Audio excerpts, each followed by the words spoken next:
The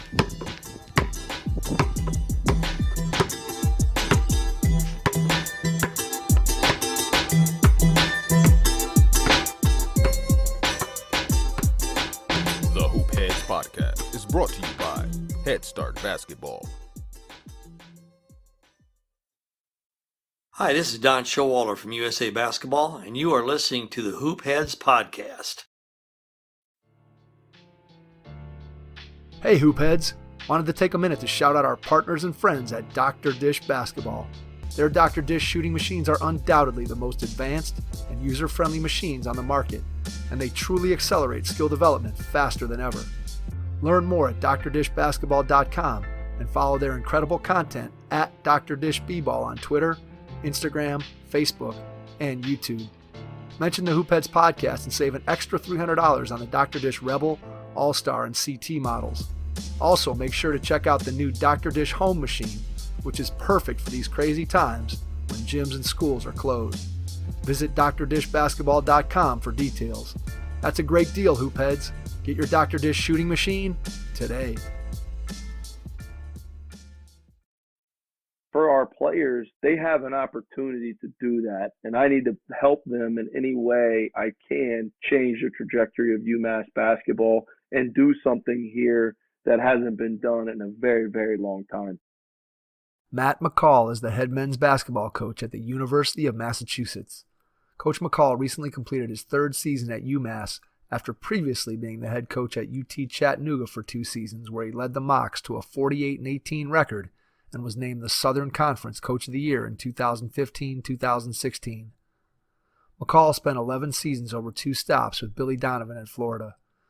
After 5 seasons as a manager and graduate assistant, he was named Director of Basketball Operations before returning to Gainesville as an assistant coach prior to the 2011-2012 season.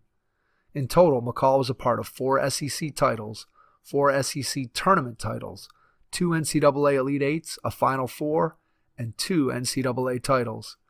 Between stints in Gainesville, McCall was an assistant under Mike Jarvis at Florida Atlantic for 3 seasons. Matt became the 22nd head coach in UMass history when he took over the program on March 29, 2017. We just launched our Hoop Heads Pod webinar series with some of the top minds in the game across all levels, from grassroots to the NBA. If you're focused on improving your coaching and your team, we've got you covered. Visit hoopheadspod.com/webinars to get registered. Please subscribe to the Hoop Heads Pod on your favorite podcast app. When you do, the latest episodes will hit your phone as soon as they drop. Let a friend or coaching colleague know about the show and join the thousands of others who have become a part of Hoop Heads Nation. As our audience of coaches continues to expand, we'd really love to hear your feedback. Drop me an email at mike@hoopheadspod.com or leave us a rating and review on your favorite podcast app. Be prepared to take some notes as you listen to this episode of the Hoop Heads Podcast with Matt McCall, head coach at the University of Massachusetts. Hello and welcome to the Hoop Heads Podcast. It's Mike Klinzing here with my co-host Jason Sunkel, and we are pleased to welcome from the University of Massachusetts head coach Matt McCall. Matt, welcome to the podcast. Mike, I appreciate you guys having me on tonight, man. It's a pleasure to be here. Absolutely. We are very excited to have you on, talk about all the great things that you've been able to do in the game, all the great experiences and people that you've been able to work with. Want to go back in time first and start out talking about when you were a kid. How'd you get involved in the game of basketball? What made you fall in love with it when you were younger? You know, I think like most kids, growing up in a family of athletics, my father was a middle linebacker at the University of Florida. So, you play everything. You play football, you play baseball, you play soccer. I even got on the golf course at a young age.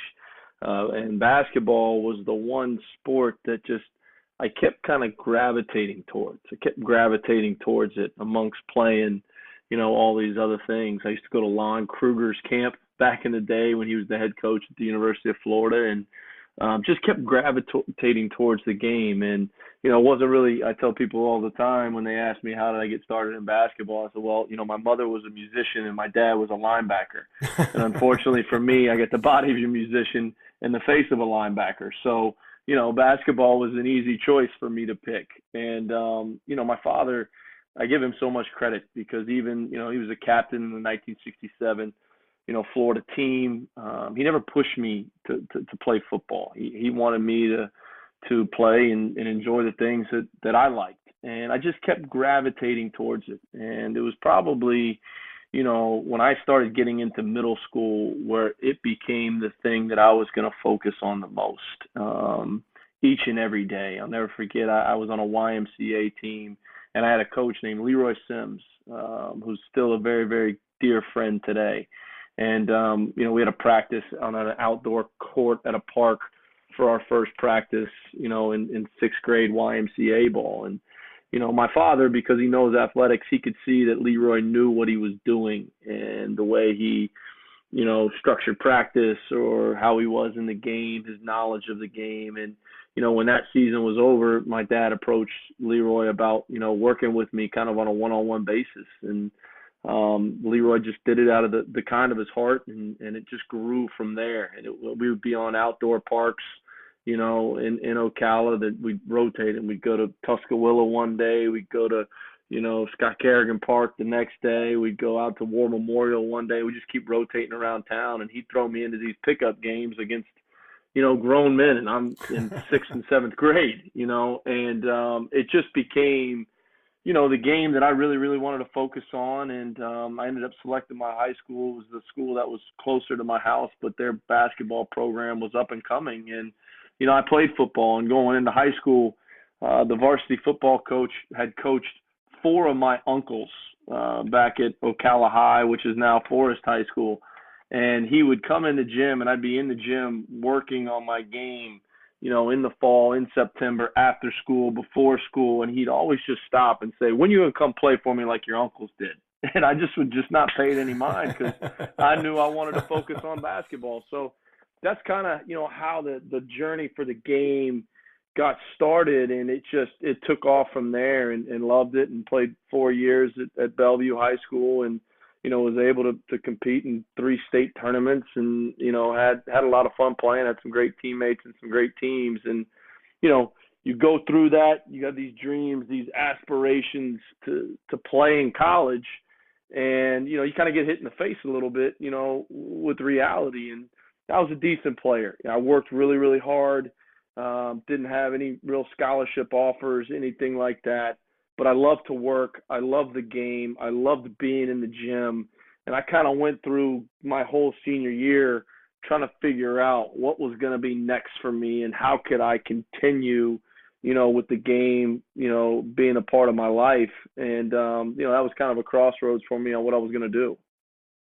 So when you think back to that time and you're going through the decision, I assume the decision is, do I go and play at a Division III and NAIA school, that type of environment, or do I go and do something else and start looking at what are my options beyond playing? Is that kind of where you were at that point? Yeah, we were kind of touring the state. Me and my dad and my mom, we were going to, Division II schools like Rollins College, and we visited different places like that, Flagler, and checked out campuses to see.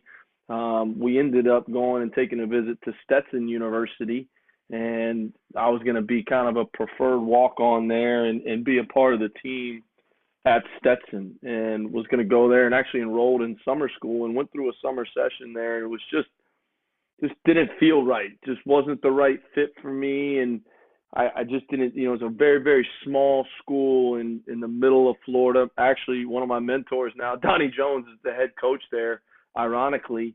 But it was just, that was what I was want to do, but I don't know if that was ever the right place for me. And I was kind of still trying to figure it out. We had kicked around the ideas of prep school, and I didn't really know about prep school back then, like I know now. Right. But, it was kind of the military academies, the Hargraves, the Fork Unions. Is that the route I want to go? And then, something just kept pulling me and dragging me back to the University of Florida. My father played there, obviously. I had 2 older sisters that one had just graduated from there. My other sister was a junior in college there.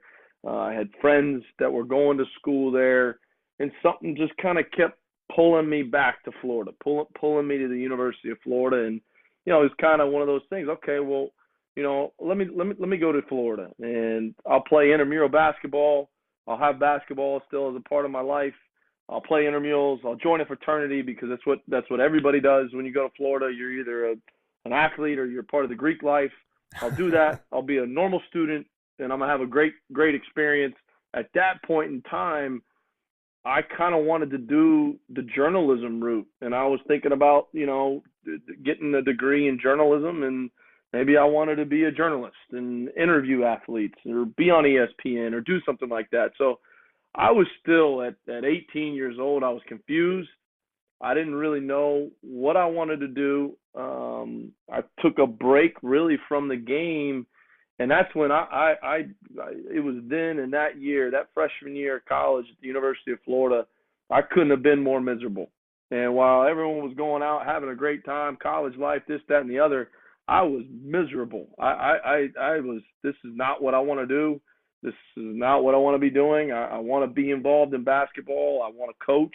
It was then and there. I didn't know, what route I wanted to go as far as where the coaching piece was going to take me. But that freshman year in college where I was away from the game and I was just a normal student at the University of Florida, I was hit with that dose of reality of, man, you're not doing what you're supposed to be doing, and I'm not having any fun here in college, and I got to get back involved in the game. And that's where it started.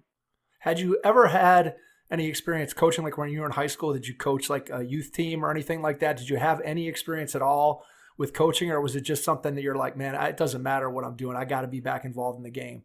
I had never really had any experience coaching at all. I love to work.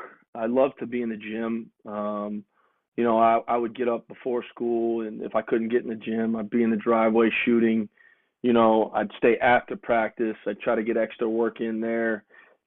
Christmas break, going to the gym. I loved working. I loved it. I loved being in the gym. That back then you had that one class that was like your period class, but it was your varsity basketball class. We'd be in the gym. I loved working. And even my freshman year, at Florida, Florida's such a big campus that I would find, different gyms throughout campus. And whether it was a part of the rec center or not, sometimes I'd get kicked out. But I'd go in and still just work on my game. And I wasn't ever going to play after that, but I would just work, and I loved it. And, really the start of my sophomore year, and I tell people this story all the time, they kind of ask, how did I get started at Florida? How was I fortunate enough to work with Coach Donovan? And, I sat outside Jeremy Foley's office, who was the athletic director at Florida. And this is the fall of my sophomore year in college. Now, my dad played with Coach Spurrier at Florida. So Spurrier was still the football coach at Florida. And through that relationship, I knew Jeremy Foley, and Jeremy Foley knew who my father was. And so I went to Jeremy's office. This is the very beginning of my sophomore year in college. And I sat there, and his secretary is just staring at me like crazy. Like, okay, like this is the athletic director of the University of Florida. Like, I don't know when he's coming back. He's in meetings on campus all day, Matt. Like, I have no idea when this guy's coming back. So I sat there for like 2 hours, and finally Jeremy walks in, and I just kind of pop up, and I just said, Mr. Foley, can I get 2 seconds of your time? And because of how great of a human being Jeremy is, and still look at him as, one of the best athletic directors to ever do it, I went to him, I said, Jeremy, I just want to be a fly on the wall over there with Coach Donovan. I don't know what that looks like, but I would love to just be able to watch practice, help out, do anything I can. And Jeremy set up a meeting for me with Donnie Jones, who was an assistant coach at the time, and they ended up hiring me as a student manager, and it was on from there. That's really how I got started at Florida, and very fortunate that I was able to get my foot in the door through Jeremy Foley. So how many guys at a program like Florida, how many guys were managers during that time when you were there? So that first year, what number manager were you in the rotation? Oh man, I was the bottom of the totem pole. That first year I'll never forget. They didn't have enough seats on the bench for the games, and so here we are. It's like the first exhibition game of the season, and I think back then it was like you played like those EA Sports teams that were like made up of like former college players. And I remember that first game, they brought me and the other manager they had just brought in at the same time. His name was Brian Reeves, and they said, hey, all right, we're going to flip a coin to see who gets to sit on the bench tonight. And the head manager at the time was a guy named Bob Pozadik, who's a very, very good friend to this day. And we flipped the coin. I lost, so I had to sit up in the video booth with the video guy at the top of the arena in my first game as a student manager in the O'Connell Center. I was just dreaming about that my whole life, being able to sit on a bench in the O'Connell Center for a game with the Gators. And my first game was up at the top of the Raptors in the video booth. So I was definitely the low man on the totem pole that year. Dream delayed. Yeah, no question. No question. All right, so that first year, when you think back to that time, who was the player on the team that you got to be closest with that first year? Well, there's no question, Brett Nelson. And he's one of my best friends to this day. Brett was in my wedding. He's a very, very close friend. He's the head coach of Holy Cross now. Him and Matt Bonner were the two guys that I just gravitated towards, that I would hang out with the most. Brett at the time, I believe, was in his junior year. Matt was too as well, and we ended up living together that following year, me and Brett. And then after their senior year, Brett went on to play professionally in Sweden, and then he came back and ended up finishing his degree. And Matt Bonner obviously got drafted and played in the NBA. And that first summer back, Matt lived on our couch. And we kind of like Matt Bonner, like, you're in the NBA, you don't have to sleep on the couch, buddy. We can probably find you a little bit better setup than this. But you know, it was definitely Matt and Brett, no question about it. I'd be in the gym with those guys, rebounding late at night, snapping passes to them, you know, and two guys that love to be in the gym and love to work. And, you know, all of a sudden here I am as a sophomore in college. My senior year in high school, Florida made that run to the Final Four. They lost to Michigan State in the national championship game, and I was right there. Me and my dad went up there to Indianapolis to watch that. So I watched Brett as a freshman, you know, kind of skate around North Carolina, and he had an unbelievable freshman year in an NCAA tournament that year. And here we are 2 years later, and I'm rebounding for him in the practice facility. And, you know, him and Matt, and it was great. It was an unbelievable time. Yeah, that's very cool to be able to experience it sort of on the fan side of it, and then suddenly there you are, a part of it. And I'm sure that was a thrill. And again, just with all the connections that you and your family had previously to the University of Florida, made it even more special. When you think back to your first experiences with Coach Donovan and kind of being a part of the staff, what are some things that you remember that maybe were a little bit surprising to you that you didn't realize that coaches spent so much time on when you first, you know, kind of got behind the curtain, so to speak, and got to see what was going on? What were some things that surprised you? Well, I think, you know, at that age, you know, in high school, you guys aren't watching nearly as much film. When I was in high school, we barely watched any. And I know that a lot of coaches today are doing much, much more with obviously technology as it continues to advance. But I was blown away. You know, I'd go up in the video room while these guys were breaking down tape and breaking down every single action and every single set that every single team runs. And coach would just sit there and watch film after film after film, and the amount of edits these guys were making on every single thing that the team was doing. At that age, I was, you know, a sophomore in college. I couldn't believe it. I was blown away at just the amount of film and tape that these guys were doing. You know, back then, you know, technology is not nearly the way it was a little different. It was a little different, Matt, right? It was a little different. Like I remember, like I'm having, you know, my first year on the team, we end up playing Creighton in the NCAA tournament in Chicago, and it's Kyle Korver, and he actually had an unbelievable game. They beat us in the first round of the NCAA tournament. But when we got that matchup, I remember driving to the Jacksonville airport to meet the airplane where the film on Creighton was coming from. Isn't that crazy when you think about that? And race it back to camp, and that's how you did it back then. Yeah, you know, there was no synergy, there was no just hopping on the internet. It was all tape to tape, deck to deck video, and you went and got like 5 or 6 videotapes of Creighton. Had to run from the Jacksonville airport back to campus late at night, give them to these guys. They start cutting them up.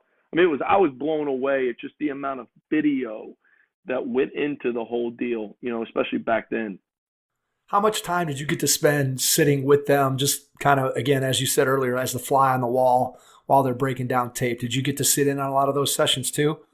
I didn't get to sit in when I was a manager. When I was a student manager, I didn't sit in on any film sessions with the team. I would go up in the video room and see if, coaches need anything, if they needed me to run and get them lunch, if I needed to, get them another tape. I would sit there with those guys and watch them break down tape, and scout the games, especially with the video guys or the video staff. And then, I'd constantly be asking assistant coaches if they needed any help. Is there anything I can do? Donnie Jones was there at that time. Anthony Grant was there at that time. John Pelfrey was there. Tom Ostrom was there. So it became me just establishing relationships with them through asking if they needed any help with anything. But in terms of being in there with the team while Coach Donovan was going over film study, I was never in there as a student. That kind of came and evolved once I transitioned into grad school and then became the ops guy. All right. As a manager, what was your favorite memory from the time when you were a manager? Both maybe something behind the scenes and then maybe just a game or two that you remember that really stands out for you.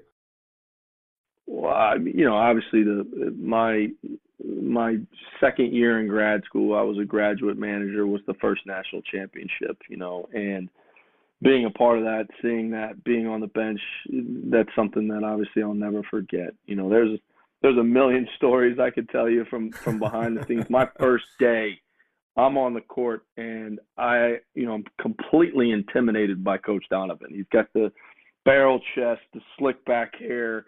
You think this guy is like all business all the time. And I'll never forget, it's my first day. I just got hired. We just finished individual instruction, actually the first practice of the year. And our practice facility was set up that you could kind of sneak up these back steps and it went right to Coach's office. And everyone's cleared off the floor. I'm still out there. I'm kind of cleaning up some stuff and putting some basketballs away. And I'm like, all right, you know what? I'm going to shoot around a little bit now. There's nobody in the gym.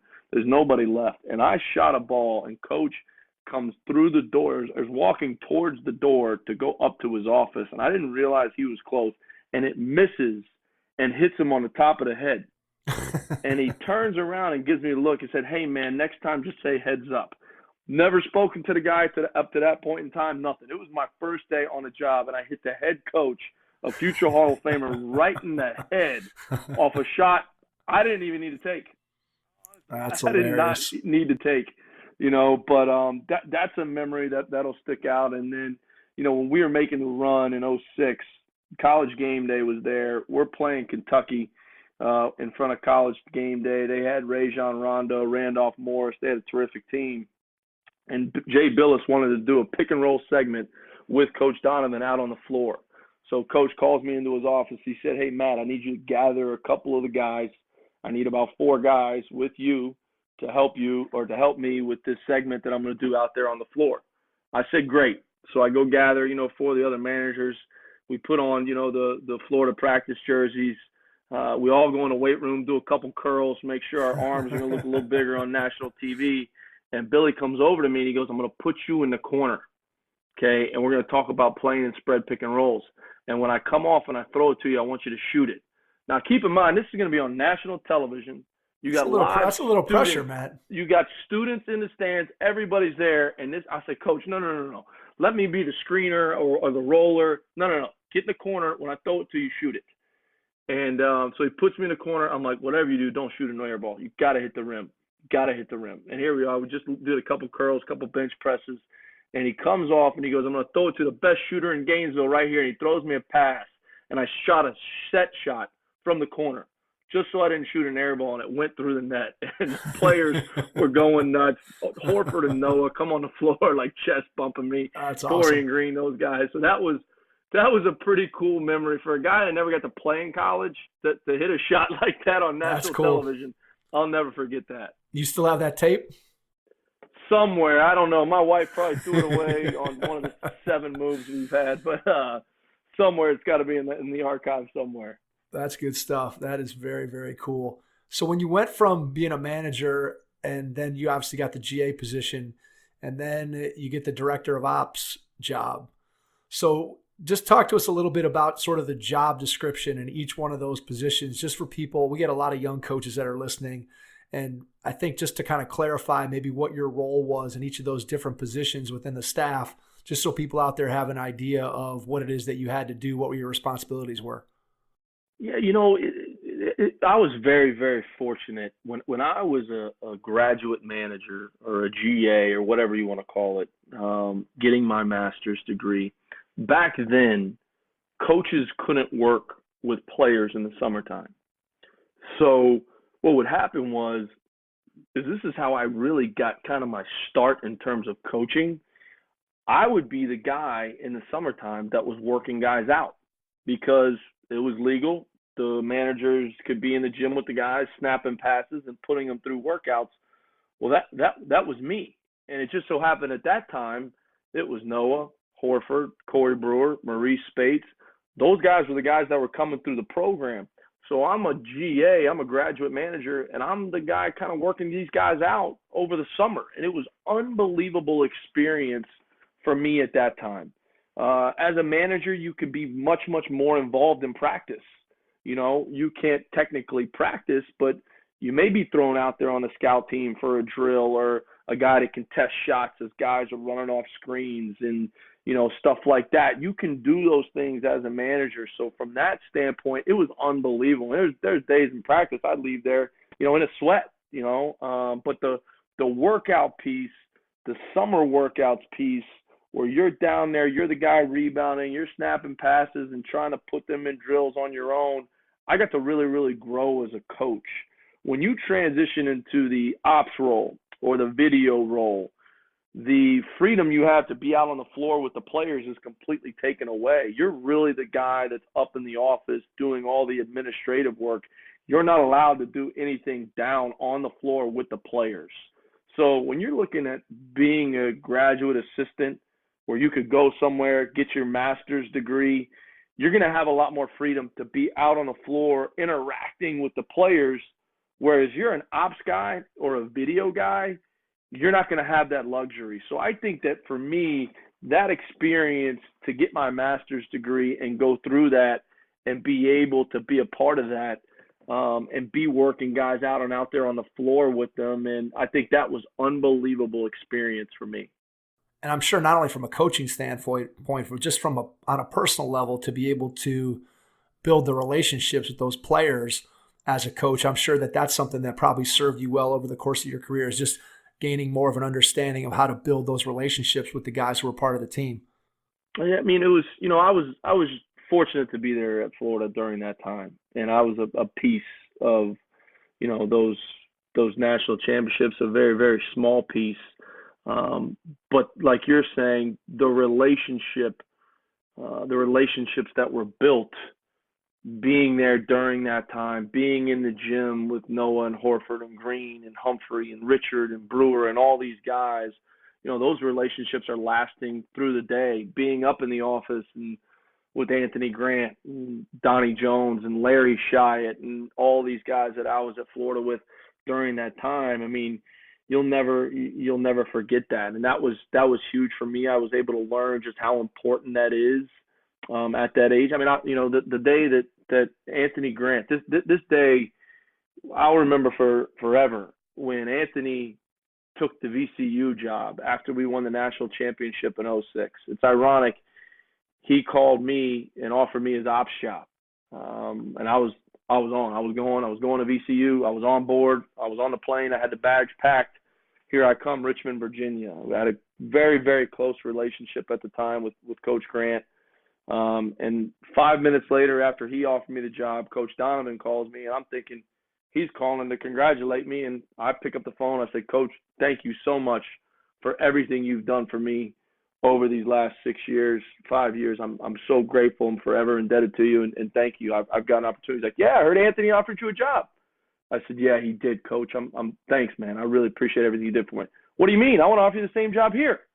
And I'm like, now I was like spinning. I didn't know what to do. And but I saw when Anthony left, I saw the impact that it had on our players, on Noah and Horford and Brewer and all those guys. And to me, it was a really cool deal because it made me realize just how close, and not that I didn't know it, but just how close he was with those guys and the respect level that he had with our players just from him building relationships on and off the floor with those guys every day. That was great for me to see, at such a young age, just how important as an assistant coach your relationships with players is. I mean, that was a powerful, powerful thing for me to see at a young age. All right, so talk about that. What's something tangible or specific that you can point to that Anthony did or that you continue to do to build relationships with your players? Obviously, we know spending time and conversations, but is there anything that you can point to that really helped him or helped you or continues to help you in building relationships? What are some things you've had some success with in terms of building relationships with players? Well, obviously, I think, Coach has done a terrific job and continues to do a terrific job. And the year he had at Dayton was, second to none. I think back then I would see him in practice, really engaged in practice each and every day. I mean, he'd have a pad, and these big guys, these front court players would be doing drills and jump hooks and micing drills and line-ums and all this. And Anthony would always be down there and sweating with them and working with them. It wasn't like he was working them out, which he was, but he was working with them. And he would work up a sweat just like all of them. I mean, and there became like this bond that you could see he could build with these guys just being out there on the court. Obviously, I think the amount of time that you spend with your players off the floor is huge. I think, something I try to do as a head coach is meet with our guys once a week. So I'm engaging with them. I'm talking to them about things that maybe have nothing to do with the game of basketball.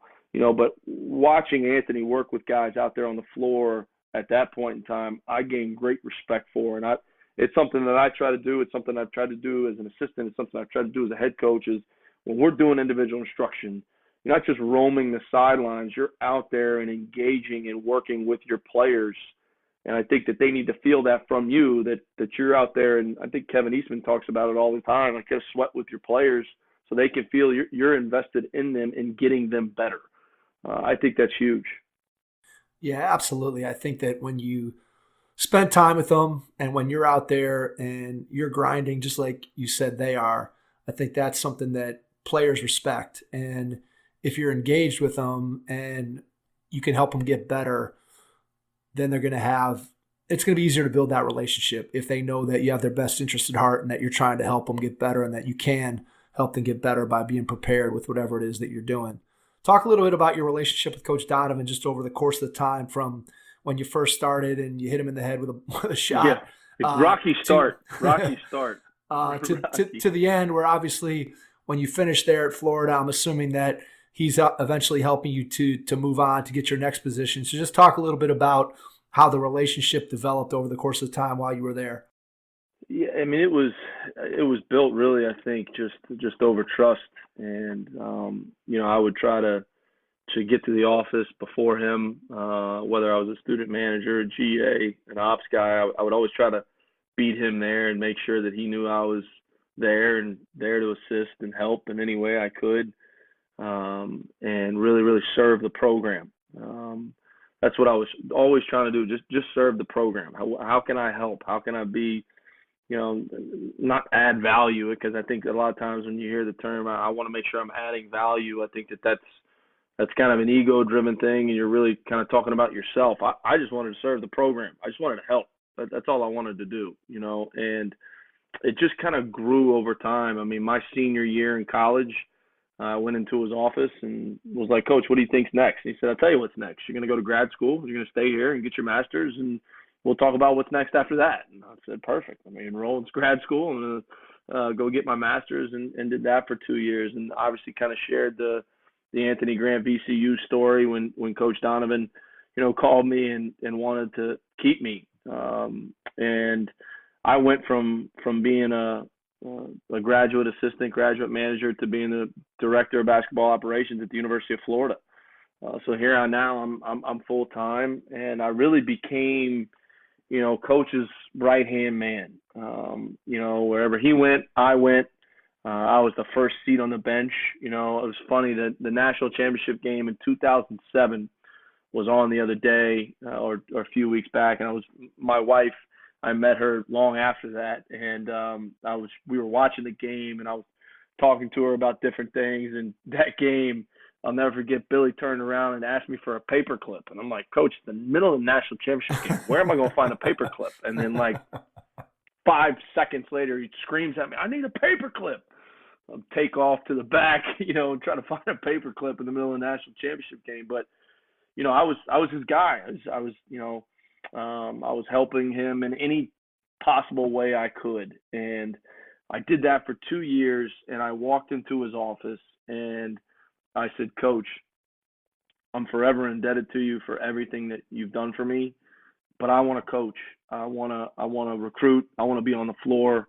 I want to teach. I want to scout. I mean, I had the opportunity to learn how to scout from some of the best that ever did it. I mean, when you watch John Pelfrey and Larry Shyatt and Anthony Grant and Rob Lanier and, Donnie Jones go in front of the team and present their scouts, they just had this poise about them. They had this calmness and this energy to get the message across. And I watched that. I learned that. And I felt like I was ready. And I walked into Coach's office and said, Coach, I want to be an assistant coach. I'm forever, again, grateful for everything you did. And he's like, you know what, Matt?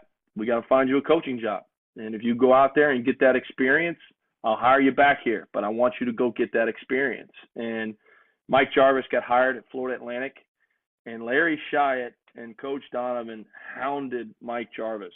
I mean, Larry Shyatt must have called the guy 30 times before Coach Jarvis picked up his phone and really got me in the door with Coach. I drove down. I jumped in my Chevy Trailblazer. I drove to Boca Raton. I had a 3-hour meeting with Coach Jarvis, and he hired me, offered me a job on the spot. And, a lot of that was because of Coach Donovan and, the success we were having at Florida, the recruits that were coming in from the state of Florida. It helped me with that. And I'll never forget my 2 years down there. I was grinding, at that point in time. Budgets were a lot different. Wasn't making very much money at all. But it wasn't about that. It was about the experience. And I'd constantly stay in touch with Coach Donovan. And I'll never forget, I had met my wife now, and my second year, I just finished my second year down. My first year down there, we were 6-26. It was the longest year, I've ever had. I mean, you think about it. Yeah. 2 years before, the streamers are coming down. We just won a national championship. We're back-to-back national championships on top of the world. Bang, 6-26. And I'm living down in Boca Raton, Florida, and after my second year, I got offered an ops job at a Power 5 school for a lot of money. I was like, wow, man, the ops guys are making tons of money. Holy cow. And I called Coach, and he said, you need to sit down. You need to stop worrying about anything financially right now. You're too young. You need to keep working. You need to keep getting experience, and I will hire you back. And the guy's unbelievable. He was a man of his word. Next year, he loses 3 assistants. Richard Pitino goes back with his father. Rob Lanier goes to Texas. Larry Shyatt becomes the head coach at Wyoming, and Coach Donovan hired me back. But it was just the build of relationship that me and him forged over the time that I'm forever indebted to him for everything that he's done for me and continues to do for me this day. All right, give us a quick summary of advice from those stories. I think I could probably do it, but I want to hear you do it. So if you have a young coach who's out there, somebody who's just starting out in the profession, somebody who's currently a manager at the school where they go, where they attend, just give us the 30-second piece of advice for what they should do in terms of their career path and kind of how it applied to what you just went through. Yeah, I mean, I think the biggest thing is it's all about relationships, your work ethic, your willingness to serve whatever program you're at. Not chasing any jobs, definitely not chasing any jobs at a young age financially. I mean, I get it. And it's, easy to say when you finally put yourself in a position to make a good living in this business, but we all started somewhere. And at that age, at that time, that phone call that I made to him, where it was sit down and get back to work, if I had left there at that point in time, it really would have been a financial decision, and that would have been bad for me and my career and my trajectory in this business. I would not be the head coach at UMass today had I done that. And you just gotta continue to put your nose to the grind, continue to work, and if you stay humble and you continue to serve whatever program you're at that point in time, great things are going to happen for you. Being a normal, good guy, working hard, and investing in the relationships with the people that you have on your staff is huge. Always making sure the program comes first. When a young coach gets a job, it's all about, well, I got to sign a guy. I got to get a guy. I got to get a guy. I got to get a guy in recruiting. No, you don't. You got to get the right guy. Your program has to get the right guy. And I think that's one of the biggest things, too, that just even as a young coach, when you get on a staff, it's not about your guy. It's about who can the head coach and what is best for the program. And you got to remember that, bar none, no matter what. Yeah, I think that's great advice that applies across levels. I think you can apply that to the high school level when you're thinking about assistant coaches. Clearly, you can apply it to the college level. I think ultimately, whenever you're in that assistant role, it's just so important that, I love this story with the paperclip because I could totally relate to that, not from the coaching side of it as much, but I remember when I was playing in college, and I remember there were times where my head coach would ask for something or say something that seemed completely nonsensical in the moment, kind of like what you described. Like, why does he need a paperclip in the middle of this national championship game? And I just remember several times where he'd say, I need whatever. And all our assistant coaches, I still remember like this deer in headlights look that they would all get. They'd all kind of be looking at each other going, does he really want that? Where are we going to find that? How are we going to answer this question? It's just totally, totally out of the blue. But again, they did whatever it took to be able to support their head coach and try to get what he wanted, because again, he's the man leading the show and making sure that you're doing what's right for the program. I would think that's a great, great piece of advice. What was it like in terms of, how is it different, your role when you go back to Florida as the assistant? Obviously now you're out of the director of ops position, so you're back on the floor, you're getting to recruit, you're getting to do the things that you described earlier. So just talk about how your experience was different that second time through. Yeah, I mean, here I spent 3 years at Florida Atlantic. Coach Jarvis gave me a tremendous amount of freedom down there to recruit, to work our players out and scouting and everything. And obviously we were fortunate enough to win a championship while we were down there. And Coach was great to me. And Coach was a man of his word. Coach Donovan, he called me, he hired me back, and it was get back to work. The other two guys he hired were John Pelfrey, who had just been the head coach at the University of Arkansas, and Norm Roberts, who had just been the head coach of St. John's. So I'm now walking back into a situation with two former head coaches that couldn't be better people. And we had an unbelievable staff. I tell people this story. At that point in time on our staff, you had Oliver Winterbone, who went on to work with the Thunder for a number of years. You have Mark Dagnall on staff. He was a special assistant to the head coach, who is now on Billy's bench with the Thunder. We had Darren Hertz, who now is an assistant at Dayton. We had just unbelievable people. And last summer, Mark Dagnall got married, and everybody came back. And it was our secretary, Tracy Paff, our trainer, Duke Warner, our strength coach, Preston Green, our academic coordinator, Tom Williams. Coach Donovan was there. Oliver was there. I was there. And it's no secret to why we won. It's because there was just everyone had the program. It was the program first, no matter what. And that's what Billy would preach every day. So when I got back there as an assistant, obviously I was extremely appreciative of the opportunity to be there. And I really tried to dive in from the relationship piece with our players, just because you got two former head coaches. You knew that their voices were going to carry a lot of weight in practice, and that didn't need to be my role. And I think that that's another good thing for coaches to understand. Everyone wants to add value. Everybody wants to be heard. Everyone's voices wants to be heard. Well, you also got to have a feel for your coaching staff and the experience of your coaching staff and who's there and who's been there. And you still got a lot to learn, And when I got back there, I was fortunate, that Norm and Pell were both there. And here you got two guys that both have been successful head coaches, but really on a staff then that of all the support roles, those guys had been there for a number of years. So it was more just coming through the door and getting to work and recruiting, continuing to establish relationships with the people in the state that I had been able to do over the last three years at Florida Atlantic, and really try to dive in to the relationship piece with the players that were there, because it's not easy when you lose three assistant coaches and you got Brad Beal signed. You've got Kenny Boynton, Irving Walker, Eric Murphy, Patrick Young, you got a really, really good team coming back. Scotty Wilbekin. You got a good team coming back. So I thought diving in there with those guys relationship-wise was the biggest thing for me to do coming through the door, being back at Florida as an assistant. So once you get those relationships established and you start getting into that recruiting process and you get out there and you're able to coach back on the floor, talk a little bit about what Coach Donovan's recruiting philosophy was. What were some of the things, obviously beyond the talent out on the floor, what were some of the key things that he asked you to look for, that you looked for while you were a part of his staff, in terms of maybe some of those intangibles that you guys were looking for?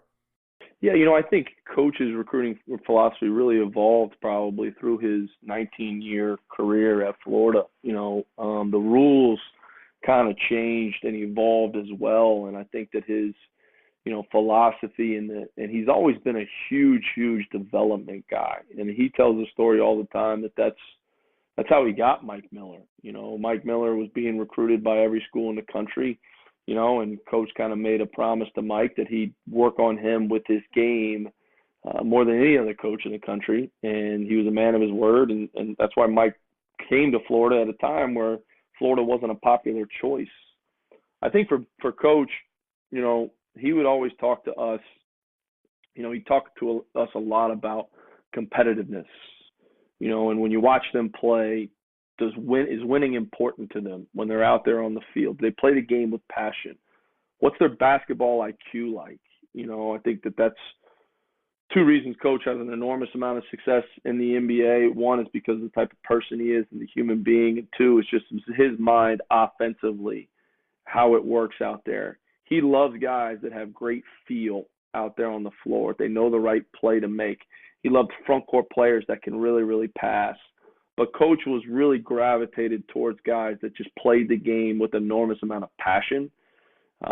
And just that competitiveness and that will to win was very, very important to him. And then, we would sprinkle in a McDonald's All-American here and there, but we hung our hat, or Coach hung his hat a lot on the development piece. Horford, Noah, Bonner, those guys weren't McDonald's All-Americans. Corey Brewer was.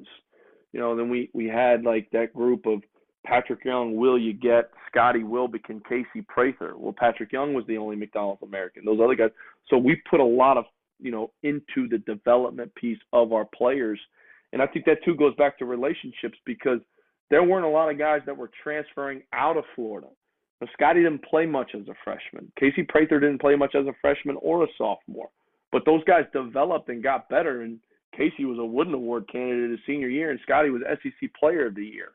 So seeing that those guys evolve and get better through their career was important for me to see. Yeah, I think the relationships and the development, you put those two things hand in hand, and now you're able to overcome some of those challenges that I'm sure all coaches are facing, and we can talk about that as we get to once you get to be a head coach.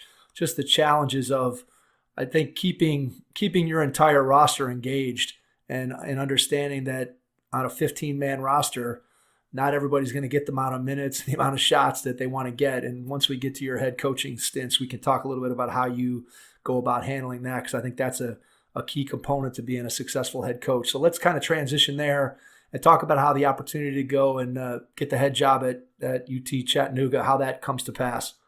Yeah, I mean, I think, listen, anytime you're at the University of Florida, the success that you're having breeds opportunity. And that's exactly what happened. I got an opportunity because of the success that we were having there at Florida. And, you know, we had that year where we won 30 games in a row. We went to the Final Four, and there were some jobs that came open. There was some interest from some athletic directors and some search firms. And Coach Donovan's biggest thing to me was always, don't chase a job.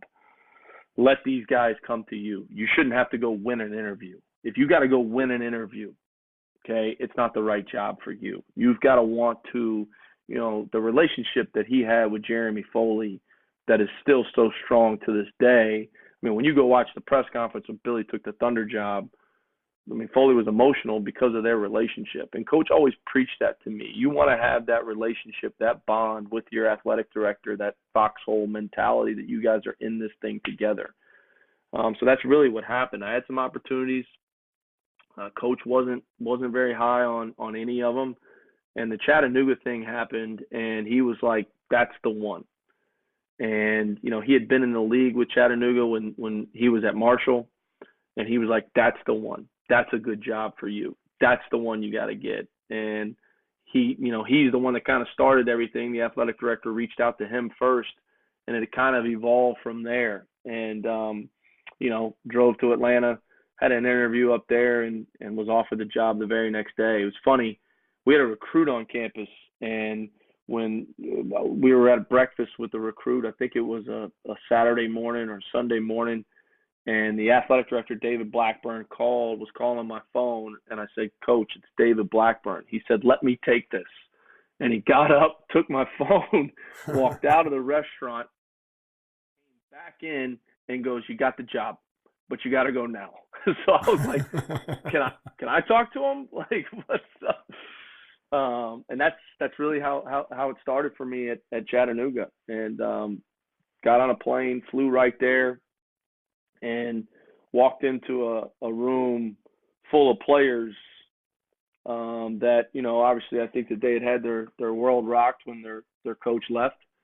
And we had an unbelievable group. We had some seniors or some juniors at the time that were getting ready to be seniors that had been recruited 2 coaches ago, you know, by John Schulman. And, you know, there was a group in there that wanted to stick together. Not one guy left. I walked into that room knowing about the team and knowing that they had a chance to be really, really good. And I just walked in there and said, guys, I'm here to help, you know, and it took off from there. We had 100% retention that year. And I think those guys really kind of came together. I knew I didn't have to go in there and crack the whip or dive in and start preaching culture and all this, because I could feel in the room just from my first day there that this group wanted to stay together. They wanted to stick together, and we sprinkled in a piece or here or there, and we took off. So when you get that and you walk in on that first day and you get that sense from your players, how's it different? What's the feel inside of you as the head coach versus the assistant? Forget about the X's and O's and just the text, you know, the tangible side of it. Just inside of you, what did it feel like to be the head coach versus having come through and been an assistant for the number of years that you had been? Well, I think you always dream of the opportunity, right? And you know, even as an assistant, and this is why you don't know what you don't know, right? But you dream of the opportunity. You've got it all laid out, right? You got it all laid out. We're going to play this way on offense. We're going to run this. We're going to do this on defense. We're going to press. We're going to trap. We're going to be disruptive. But you've never sat in the seat, and it's just a completely different feeling. And I think the thing that I really tried to do when I got to Chattanooga was go in there with an unbelievable amount of humility, and really kind of take the approach of hey, I'm here to help. Let's bring this thing together. I know if we can sacrifice for one another, we have a chance to be really good. We got a chance to be special, So the feeling is obviously this is a dream come true. You're now a head coach, and those first 90 days, I don't care if it's your first head coaching job, your second, or your 30th, your world is spinning out of control. And there is so much going on and so many things coming across your desk and so many phone calls coming in. And this guy's got a player, this guy's got a player, that guy's got a player, got to hire a staff, got to do this, got to do that, got to blah, blah, blah.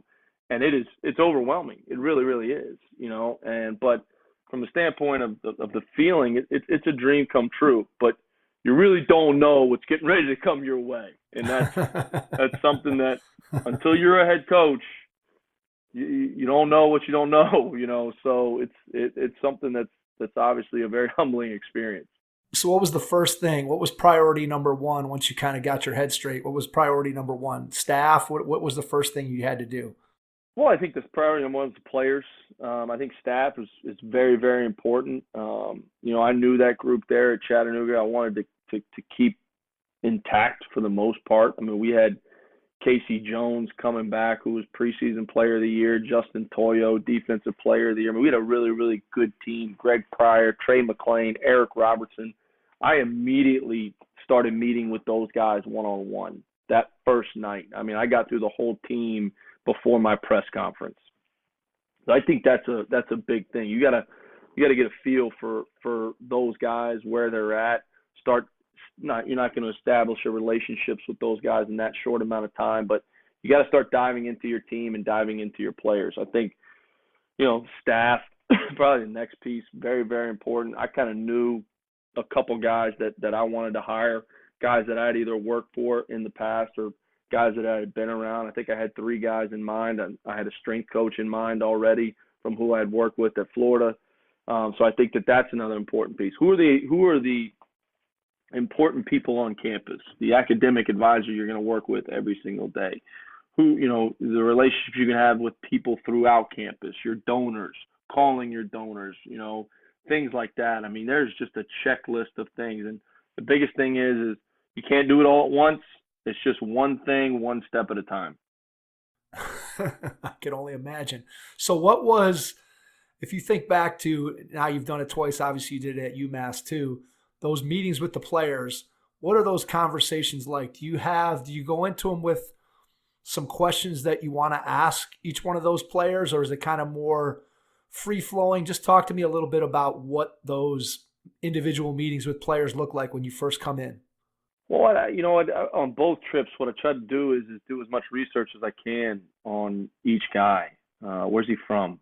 Is there a connection with someone that I know or something? Maybe it's his AAU team or his high school team or his prep school team. Where's he from? Where did he go to high school? Where did he go to prep school? Is there any relationship that I have somewhere down the line with him in terms of that? And maybe I know his coach. Maybe where is he from? I think that's a big thing. I don't think you can go into any of those meetings trying to be very direct with anything. You're not going to get kids to really, really open up at that point in time. But I think it's just really about establishing dialogue. Let them get a feel for who you are as a person, who you're going to be as a coach. One of the things that I did both times was, hey, I'm going to be in the gym on Saturday morning. If I had a press conference on Thursday or Friday, I'm going to be in there on Saturday morning. Anybody wants to come by and get some work in, it's not mandatory, but let you kind of get a feel for how we're going to do things. Let you get a feel for my energy out there on the floor. That's something that I try to do at both spots. But I think in those first meetings with those players, it's very hard to get them to open up about anything. I think you just got to start establishing some level of dialogue and really give them a feel for who you are, what your values are, and how this whole thing's going to go. That makes a lot of sense. When you first get that opportunity to be a head coach, what over the course of those first 2 seasons at Chattanooga, what did you absolutely love about being a head coach compared to being an assistant? What was something that you as the head coach got to do that you just really loved having that responsibility as the head coach? I always loved practice, whether I was an assistant or whether I was a head coach. But I think as a head coach, I enjoyed it even more. As an assistant, you're going to have a say in practice. Hey, coach, I think we should work on this today. Or, hey, coach, I think we should work on that. Or put this drill in or do that. But as a head coach, you're the guy that's actually planning practice and going down on the floor for practice with your plan on how we're going to do things, on what we're going to work on. I love practice as a head coach. I love it. I love being down there on the floor, involved in drills, and not that you're not as an assistant coach, but obviously as the head coach, your voice is carrying the most weight down there, and that's something I love. I got to be honest with you, game days there as an assistant coach, they're a lot less stressful. Okay, show up to the gym, get your day, you get your game day run in, you got this, that, and the other. You don't have to put your suit on too early because you're going to be the guy snapping passes and warm-ups. There's a lot less stress as an assistant coach on game day. I'm sure. As a head coach, it's a little more on your mind. No question about it. Yeah, no doubt about that. I think that when the one loss doesn't go on your own personal record as an assistant, as just thinking back to your own time as an assistant coach, and I spent a lot of time as an assistant at the high school level, there's just a totally different level of investment. No matter what you say, there's a difference between the investment in the head coach who ultimately has that game on their record versus the assistant coaches who don't. And I think you hit that and described it perfectly in that little story right there. Yeah, and I think, as a head coach, some of those walks to that media room, there's some long walks. There's some long walks to the media room. As an assistant coach, Absolutely. You don't have to go to the media room. As a head coach, you got to go to the media room, and sometimes those walks are a lot of fun, and sometimes they're a little longer than you like them to be. All right, let me ask you this, because this is something that I think you've probably been able to see the evolution of. Talk about maybe just the impact of social media from the time you started way back when up until where you are right now. Just how has that changed your life as a coach? Maybe something that's positive, and then maybe some things that maybe aren't quite so positive about it. Yeah, I mean, it's completely evolved. I mean, it's crazy. I mean, when I was a GA, I think that Facebook was just starting, and there was no Twitter, there was no Instagram, there was nothing. It was just Facebook, and then it was MySpace. And just to see this stuff evolve, and just the amount of information that's out there on your program, that I think from a recruiting standpoint, from a marketing standpoint of your program, I think it's all very, very positive. I think there's a lot of things that you're able to do and content that you're able to get out there for fans to see, but also for recruits to see. But you can see, whether we're doing things over the summer as our team, or, our locker room celebrations after a big win. I think that fans and recruits and people can really see, our culture building and our team building, where, I think it was harder to do that, 15, 20 years ago. Obviously every fan base is going to be passionate. You're going to have your loyal fans that are always going to say very, very positive things about your program. Then after a couple losses, you're going to have fans that are ruthless and don't have anything positive to say, and even have negative things to say. And, I think as a 38-year-old guy, when you're in this business as a coach, you got to have some thick skin, and you got to not pay attention to it and block it out. It's harder if you see people talking negatively about your players on there as 18, 19, 20-year-old kids. I think that's the negative side, because they just have complete access to your players and can say anything they want. And it's easy for me to go home and just put the phone down and not look at it and turn on the game film and start thinking about how we're getting better. I think it's harder for 18, 19-year-old kids to block that stuff out. And that's the biggest negative thing, is when you can see some fans, really going at guys that, at that age. That, to me, that's one of the hardest things. Yeah, I would agree with you. I think if I go back and kind of think about my playing career and just think about just the way that it sort of went, and I don't want to say pressure because it's probably the wrong way to put it, but just the demands that are placed on you as an athlete. And then, you put pressure on yourself, and you have demands from coaches and professors and all this stuff. And then I never had to deal with people coming at me on the internet, on Twitter, when you have a bad game. And I think that you're right, that it's one thing to go after somebody who is an adult, who's a coach, who, is, I don't want to say used to the criticism, but you just sort of learn to deal with it. It's part of the business. You understand it. But for a kid who's 18, 19, 20 years old, that's a really, really tough spot, I think, to put those kids in. And it goes to, I think, social media just in general, when you think about it with kids at all levels, not even kids who are athletes, but just there's no real safe haven anymore. It used to be, before the time of social media, you could go home, and even if you were having a tough day at school, or somebody was teasing you or making fun of you or said something to you, you go to your house and it's kind of this safe haven. Nobody can get to you. And now, we all carry around that device in our pocket. People can get to you whenever they want. And a lot of kids at that age, 18, 19, 20, aren't necessarily mature enough to do what you or I might do and just put that phone off to the side and not look at those things. Yeah, that at button on Twitter can be very, very ruthless at times. And no question. It's hard to not hit it. It's hard to not hit it. And I think as much as players market themselves and brand themselves through their own social media and their YouTubes and their announcement videos and their everybody's got to have a video announcement nowadays, right? Like, there's no more days of just picking up the phone and committing. Like, everyone's got a video announcement, right. And Absolutely. That's the positive side of it. That's fun. Everybody likes to see it. Retweet. But you go 1 for 14 and your team loses on the road in the Atlantic 10. Don't hit that button. Some people are not going to be coming, nice. right?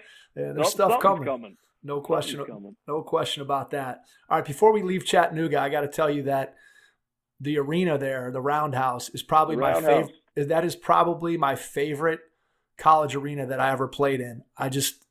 We played there, I think, when I was played in a tournament. I think it was when I was a sophomore, I'm pretty sure. But my recollection of it, I was only there the one time that we played, is just that all those seats are just on top of you. I just remember just that arena blew me away. It was just such a fantastic venue to be able to play in. It was great. We would, obviously, when you're in Chattanooga, what a great town, great people.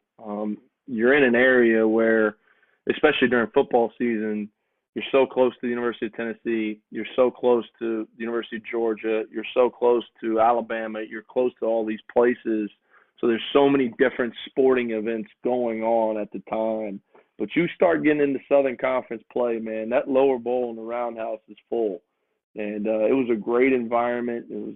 We had some great times, some great wins in there over the 2 years that we were there, and established some unbelievable relationships with some great people. And, it was a difficult decision to leave because, we had a great team coming in. We had Jalen Crutcher coming in, who's now, at Dayton, had an unbelievable year. Rodney Chapman, who starts at Dayton, had just finished his freshman year.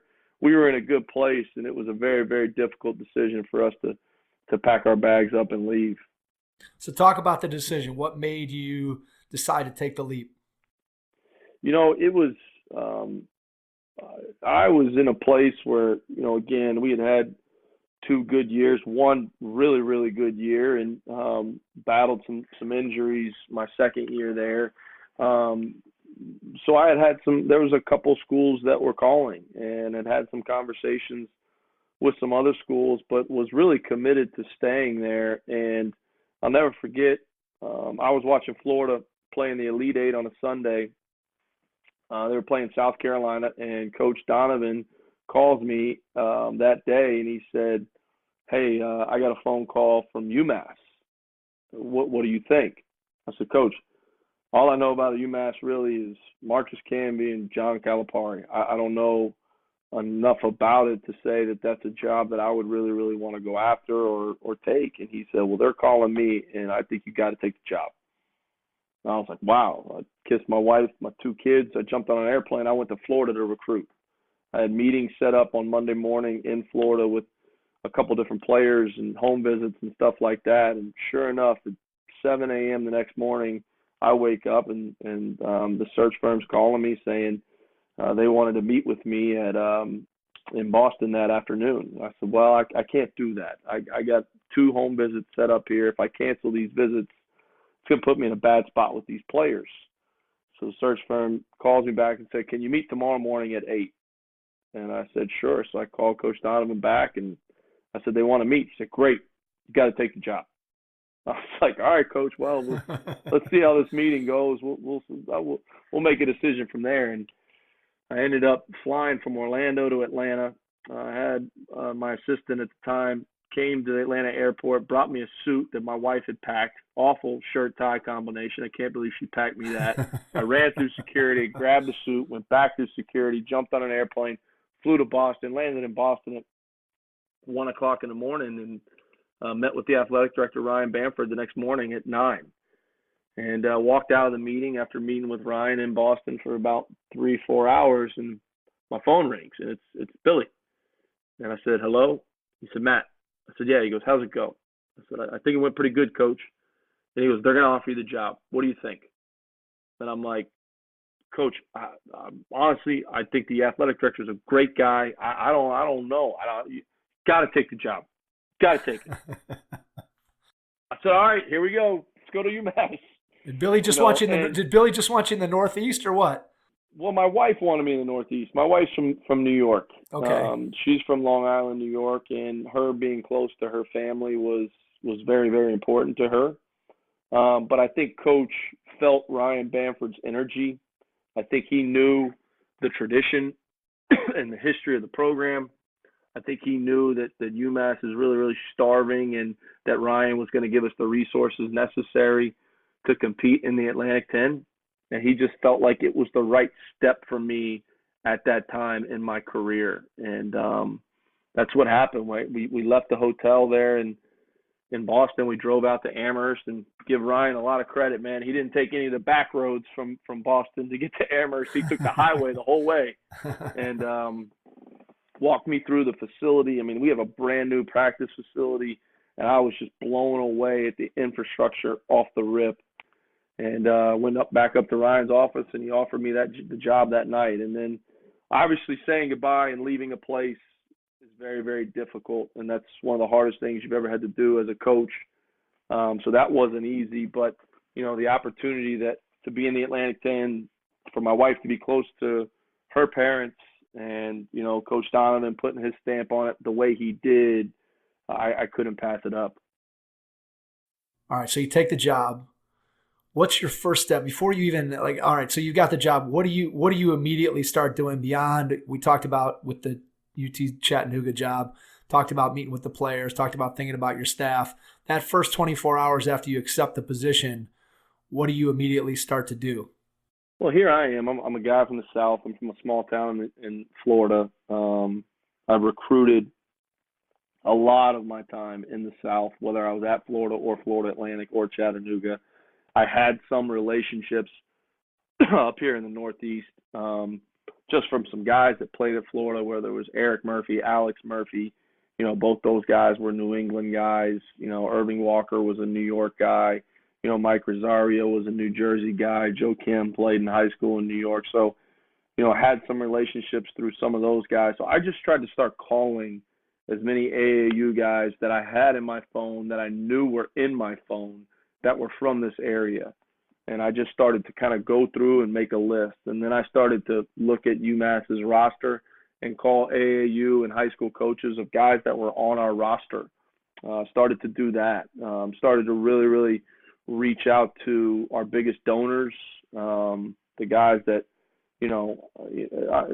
do a tremendous amount for our school financially. Started to call all those guys. But it was really, for me, trying to dig my heels into the recruiting piece of being up in the Northeast, which was completely different to what I was used to, being in the South. Yeah, absolutely. Trying to rebuild your whole network that you had kind of spent pretty much the entirety of your career building. And now that relationship, not that obviously you can't still recruit the South, but you still have to start to build those relationships with AAU and high school coaches up in that new area, and I could see where that would be a huge priority right as you come in the door and start trying to figure things out.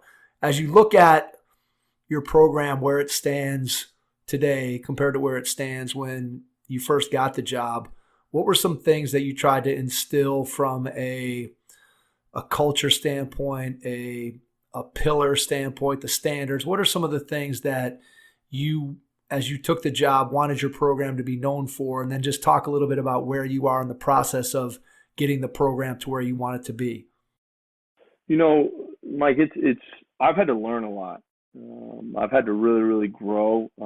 I've had to get stretched as a leader. I've had to make some very, very difficult decisions, but I've had to learn a lot.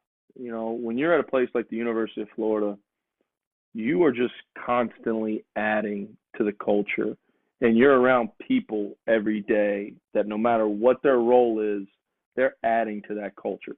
That's what Coach Donovan created, through his 19 years there.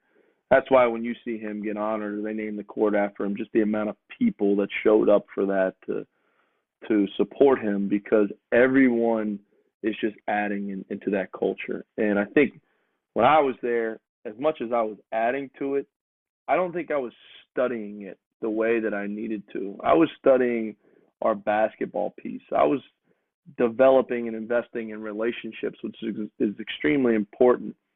But I wasn't really studying what he was doing each and every day culturally. I would sit in the back of the film room when he'd be up there doing, and I'd just be writing down notes. Whatever would come out of his mouth, I would write down. I'd write down and write down and write down. But really dissecting and studying, what's the message? What are we preaching? What are his values? What are my values? I listened to a podcast with Steve Kerr, and he was, talking about just how when he got to the Warriors, him and instilling his values, he met with Pete Carroll, and Pete Carroll talked about, when he got fired from the New England Patriots, he was ready to be the head coach of the University of Southern California because of the experiences, because of the things that he did bad or didn't know or didn't do when he took over some of these other jobs. And for me, I had to go through 2 very, very difficult, challenging years to open to my eyes a lot. What are we doing culturally? What are my values? What do I stand for? When I got to Chattanooga, we had a team that was built to win. We had really, really good players coming back. We had guys that had been through a lot. We had guys that were in the program. I was their third head coach. And I went in there with a level of humility and just really tried to connect that team and keep that team together. And was I pumping my values to a certain extent? Yes. But I had to learn and really get stretched as a leader and really dissect, what are we doing culturally every single day here at UMass? And I think one of the things that may have set me back or our program back a little bit is my first year, we were able to win some games that people didn't think we would have any shot at winning. We beat Providence, we beat Georgia, we beat Dayton twice that year. And nobody thought we would win over, 5 games based on how our roster was and some of the turnover and stuff like that. And I almost think that piece of it set us back. But I look at it, Mike, as a good thing, because it opened my eyes going through a very difficult second year here of, man, I got to get a lot better, and I got to grow a lot as a leader, and I got to look and dissect every single aspect of our program right now, and why aren't we moving the needle culturally? Why aren't we doing that? And, I think one of the biggest pieces for me was just the character piece, and not that we had bad people or bad kids, but, I don't want to have to chase guys to class every day. What are some of my values? Like, I'm a passionate guy. I want a team full of guys that are also passionate out there on the floor. And these are just some things, Mike, that I've had to learn over these difficult years to now get our program in a place where I feel like we're now finally in a place to take off. I mean, our best player is Trey Mitchell. He was second in the league in scoring this year, only to Obi Topping, but Trey's got extremely high character. He's a 3.5 student. He's in every class. He's got tremendous work ethic. He's the kind of kid that you want to coach every single day. And for me, I think those are the kinds of guys that that I do really extremely well with. And I think I had to learn that over these last couple of years and find out what was really, really important to me. And as difficult as the times and experiences I had to go through, I had to do it. I had to learn and grow as a leader. So is that a combination of understanding the type of player and kid that you want to recruit and bring onto campus, along with some of the things that you're doing day to day, then to continue to build upon the qualities that those players that you're bringing in already have? Is that kind of how you characterize what you're trying to do?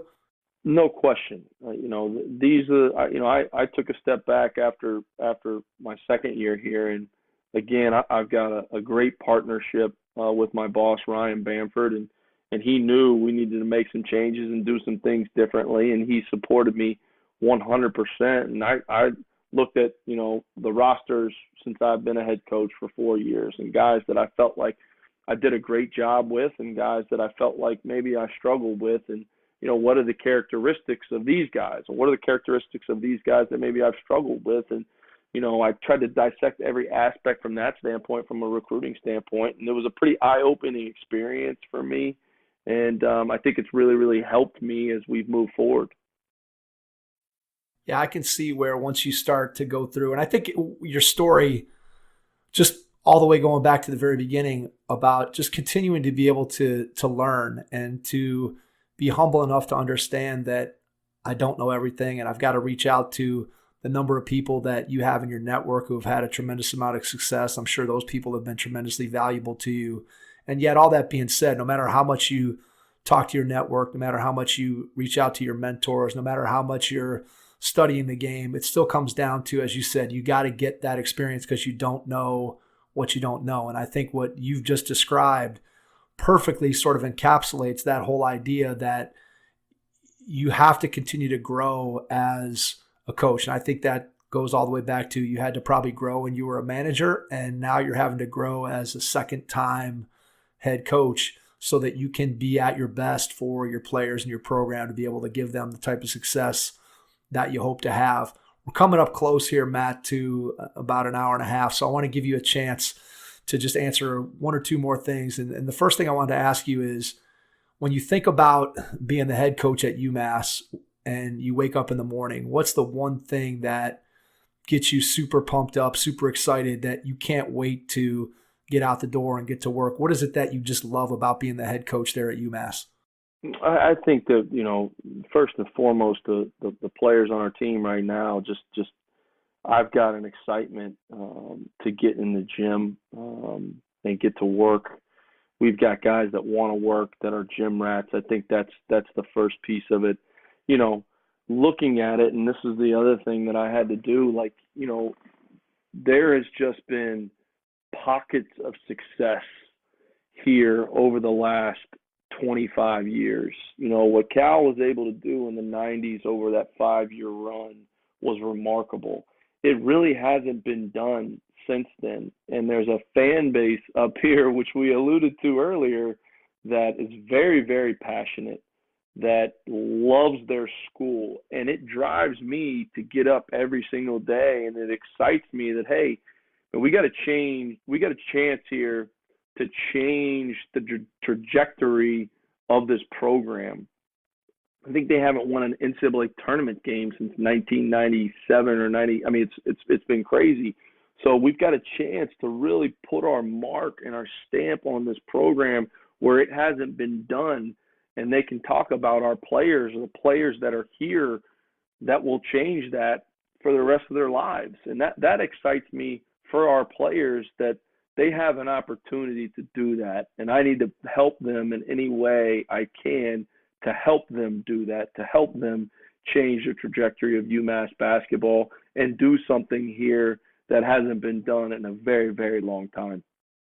I love the humility of that answer, and I think it speaks to just sort of your whole entire story, that you talked almost every step of the way about being there to serve the program. And that answer that you just shared is basically, you're here to serve your players and then ultimately serve the UMass basketball program. And I think that speaks to the old saying that it's fun to be part of something that's bigger than yourself. And that's kind of what I take away from your answer there as being a challenge. 100%. So that answer just totally resonated with me and made a ton of sense. All right, I have two more questions for you. One kind of a not silly question, but one question that's a little silly, and then one that's serious. So I'm going to ask the serious question, then I'll end with the silly one.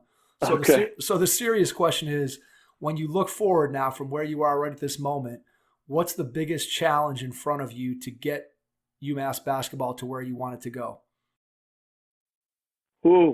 I think that we've got a roster here that's extremely talented.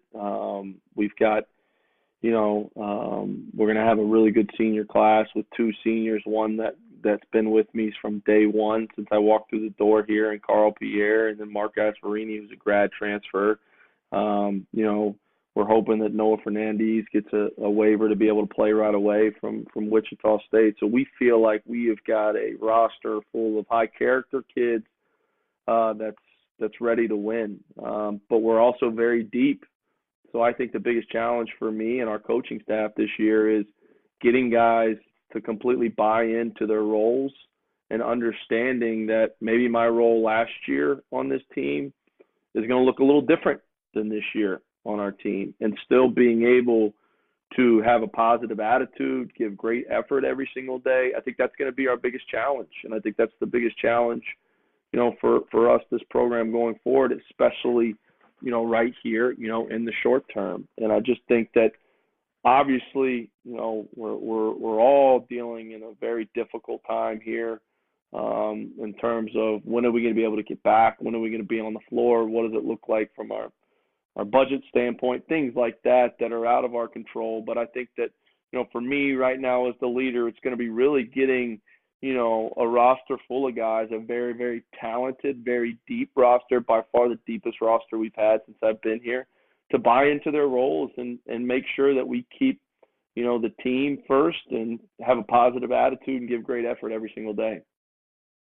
That's the better problem to have than the opposite one, where you don't have enough talent. It's better to have more talent and try to figure it out. Not that it's not a challenge, because I know it is, to be able to get guys to buy into their role. All right, here's my silly question. It's not really silly, but have you had a chance, or have you tried to reach out to Dr. J at all? Have you had a conversation with Dr. J? I have. I've talked to him a couple times on the phone right when I got here. I had the opportunity to go down to the Hall of Fame, and it was amazing to me. One of the years that I've gone every year that they've done the enshrinement, because it's only about 20, 25 minutes away. But the first time I met him, I went down there with some of our guys from development, Jason Germain, who's a former walk-on at UMass. I went down there, and we were standing there waiting on Dr. J to get from the entrance to where we were standing, which was probably – it wasn't that far. I'm going to say it was 100 feet. And it took him, I want to say, an hour to go 100 feet because of the amount of people. Like, you forget how, we all remember how good of a player he was, but just the just the celebrity status of him. Absolutely. Especially in that environment at the Hall of Fame. It took him an hour to go 100 feet. So he was great. He was very, very gracious to me, and got to spend, 10, 15 minutes. But really, all these guys, Marcus Camby's been great to me. Coach Cowell was one of the first people I reached out to when I got the job. He's been great to me. The people that are still here around this program in this community just hold him to the highest regard, and because of what he did and the run that they went on here in the 90s. And a lot of former players. We have Tyrone Weeks' son on our team, who had a great freshman year and then ended up getting hurt and was going to get the year back. But the alumni, the former players, the fans, the donors, the loyal UMass fans have been great to me and my family, and we're just excited to keep it going in the right direction. Absolutely. That is fantastic. Matt, we can't thank you enough for spending this time with us. Before we get out tonight, I want to give you a chance to let people know where they can find out more about UMass basketball, how they can reach out and connect with you and your program. And then if there's any final point you want to make before we wrap it up, I'll jump back in and wrap up the episode. No, I mean, obviously we're very, very alive and involved in social media and UMass basketball. I think it's at UMass basketball. My Twitter's at Coach Matt McCall. The more fans we can get as we continue to move forward, we're excited. We're excited about our team. We've got a great coaching staff that's done a terrific job in recruiting, and we're just excited to move this thing forward. So it's been a pleasure to be on with you, Mike, especially during these times. We're all at home. Hopefully everyone's out there staying safe and continuing to do our part in this pandemic. But it's great to talk ball. It's great to be on a podcast and escape some of the craziness and the bad news that's out there right now. But I just appreciate you guys having me on. And if I can help you guys anyway in the future, man, please don't hesitate to reach out. Awesome. We really appreciate it. Matt, we can't thank you enough for spending that time with us tonight. And to everyone out there, we will catch you on our next episode. Thanks. Coaches, we've teamed up with Coach Tyler Whitcomb so you can now purchase his exclusive new playbooks right from the Hoopheads Pod website. If you're looking for ways to improve your team next season, these playbooks blend affordability with the quality content that serious coaches are looking for. Just visit hoopheadspod.com/store and you'll find playbooks from John Calipari of Kentucky, Leonard Hamilton from Florida State, and Mike Young of Virginia Tech. Check out these great resources at hoopheadspod.com/store.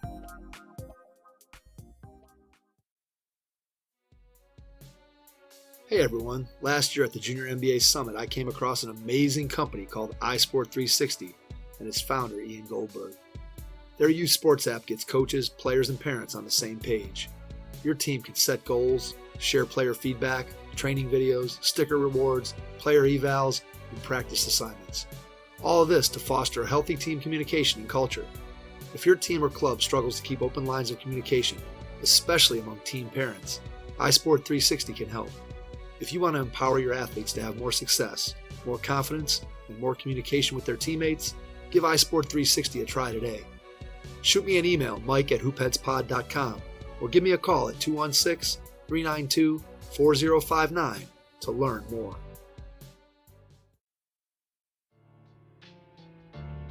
Being without basketball right now is tough for all of us, so we've partnered with Pro Skills Basketball to offer you a 50% discount on their Ultimate Shooting Guide and video program that will put players on a guided path to becoming the best shooter they can be. With 1 year's worth of workouts that includes games, drills, and competitions, players will gain access to a blueprint showing them what it takes to become an elite level shooter. If you're looking to improve your shooting at home, this program can help. Visit hoopheadspod.com/store to check it out. Thanks for listening to the Hoop Heads Podcast, presented by Head Start Basketball.